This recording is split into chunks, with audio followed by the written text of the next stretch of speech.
नाथ महाराज, सबसे पहले भगवान नारायण, ब्रह्मा जी, अत्रि, चंद्रमा, आयु, शुद्धायु, सत्यरय, सत्यायु, रय, जय, विजय, आगे जाकर के गादी हुई है उनके हुए विश्वामित्र। उसी वंश में यति, ययाति, संयाति, आयति, बियति और कृति। महाराज, ययाति ने संसार का भोग इतना भोगा, अपने बेटे से जवानी उधार में लिया, उधार में जवानी लेकर के भी संसार का भोग भोगा। बाद में पता चला न जात काम कामेन उपभोगेन संयति। ये कामनाएं कभी पूर्ण नहीं हो सकती, इसलिए मेरे को मेरा बेटा का जवानी लौटा देना चाहिए। पक्षपात उनको ग्लानि हुई, अपने बेटे की जवानी लौटा करके भगवान का भजन करने लगे। आगे जाकर के महाराज इन्हीं ययाति के वंश में यदु हुए। यदु के महाराज देवमीठ और अर्जन्य पर्जन्य हुए। उसी वंश में आगे जाकर के सूरसेन हुए। सूरसेन के वसुदेव हुए। वसुदेव महाराज की विशेषता 7 पत्नियां थी। गौरवी, रोहिणी, भद्रा, मदिरा, लोचना, इरा, देवकी, प्रमुखासना, पत्न्यान कदुम्बुभे। प्रमुख पत्नी का नाम था देवकी। महाराज, मथुरा नामक नगरी है, उग्रसेन राजा है। पत्नी गर्भवती थी। वन घूमने का इच्छा हुआ। वन में राक्षस का नजर पड़ा, पेट में ही बालक राक्षस हो गया। गर्भवती की अवस्था में माताओं को ज्यादा बाजार उजार नहीं घूमना चाहिए। कैसे दुष्ट लोग घूमते हैं, किसकी गलत नजर पड़े, पेट में ही बालक दुष्ट हो जाए तो। माताओं बहनों को कब तपस्या करना चाहिए? बस 9 महीना तपस्या करो। गर्भ में संतान आ जाए तो ये सोचना कि 9 महीना मेरा तपस्या है। किसके लिए तपस्या करना? अच्छे संतान के लिए। किसके लिए तपस्या करना? मेरे अच्छे बुढ़ापे के लिए। किसके लिए तपस्या करना? महाराज, अपने परिवार के कल्याण के लिए। लेकिन मानी नहीं। उग्रसेन महाराज ने समझाया, पत्नी नहीं मानी। वन में गए, राक्षस का नजर पड़ा। महाराज, द्रुमिल नामक राक्षस रहता था वन में। उसका नजर पड़ते ही पेट में ही बालक उसी वृत्ति का, उसी स्वभाव का हो गया।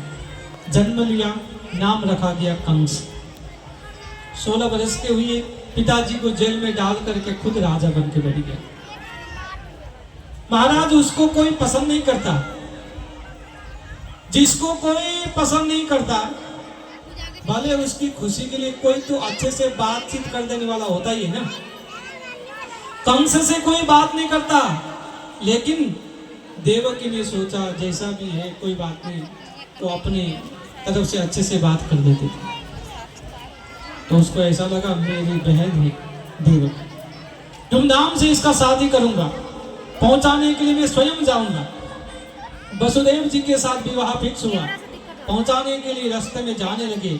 उसी समय महाराज आकाशवाणी हुआ, अरे कंस, जिस बहन को तुम पहुंचाने जा रहे हो खुशी खुशी, उसी बहन का 8वां संतान तेरा काल होगा।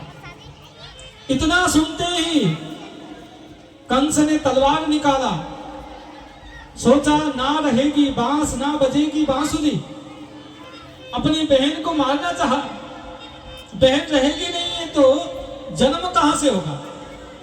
वसुदेव जी ने हाथ पकड़ा, हे महाराज, आपकी बहन है, अभी अभी शादी हुई है, हाथ की मेहंदी छूटी नहीं है और आप मारना चाहते हो? आपको इनसे तो कोई खतरा नहीं है, उसके संतान से आपको भय है ना। जो भी संतान होंगे हम आपको दे देंगे। जेल में डाल दिया। 9 महीने के बाद पहला बेटा हुआ।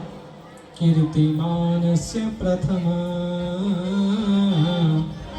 नाम था कीर्तिमान। देखा तो बिल्कुल बहन जैसा ही है। ये तो पहला है ना, छोड़ देता हूँ। नारद जी आ गए, नारायण नारायण नारायण नारायण। अरे कंस, तुमने अपने दुश्मन को छोड़ दिया। मेरा दुश्मन तो 8वां है ना, ये तो पहला है। नारद जी ने सोचा कि ज्यादा पाप करेगा तो घड़ा भरेगा, घड़ा फोड़ने के लिए जल्दी कन्हैया आएंगे। नारद जी ने समझाया, देखो जैसे एक फूल, इस फूल में जितने पत्ते हैं, है ना, मानो इस फूल में 8 पत्ते हैं, 8 पत्ते हैं, तो यहाँ से गिनेंगे तो इसका अंतिम वाला 8, यहाँ से गिनेंगे तो इसका अंतिम वाला 8, यहाँ से गिनेंगे तो अंतिम वाला 8, यहाँ से गिनेंगे तो अंतिम वाला 8। पहला भी 8वां हो सकता है, छठा भी 8वां हो सकता है, और 8वां भी 8वां हो सकता है। दिमाग घुमा दिया। ओहो हो, पहले बेटे को मार दिया, दूसरा मारा, तीसरा मारा, चौथा, 5वां, छठा, 7वें की बारी आई। 7वां स्वयं भगवान शेष नारायण पहले छोटा भाई बन के आए थे, लक्ष्मण बन करके राम जी का चरण दबाते। राम जी कहते, भाई जाकर के सो जाओ। मन में एक भाव रहता, अब की बार आया ना तो छोटा बन के नहीं आऊंगा, बड़ा बन के आऊंगा, धमकी दे दे के सेवा करूंगा। वही 7वां बन करके आए। बोलो दाऊ भैया की। इधर हल्ला हो गया, 7वां गर्भ खराब हो गया, क्योंकि देवकी के गर्भ से रोहिणी के गर्भ में ट्रांसफर कर दिया गया। रोहिणी माता ने जन्म दिया। इधर क्या हुआ, 7वां तो गर्भ ही नष्ट हो गया, 8वीं की तैयारी होने लगी। सारे देवी देवता प्रार्थना करने लगे, प्रभु आप जल्दी आइए, पृथ्वी का भार हरने के लिए। पृथ्वी माता गौ का रूप धारण करके गई, प्रार्थना करती है, आइए आप और हम भी प्रार्थना करेंगे, प्रभु जल्दी आइए, दर्शन दीजिए। 7 बजने वाला है, घर भी जाना है, घर वैसे ही छोड़ के आए हैं, घर में भोजन भी बनाना है, काम कौन करेगा, आपका दर्शन करके जाएंगे। स्वागतम कृष्ण, स्वागतम कृष्ण।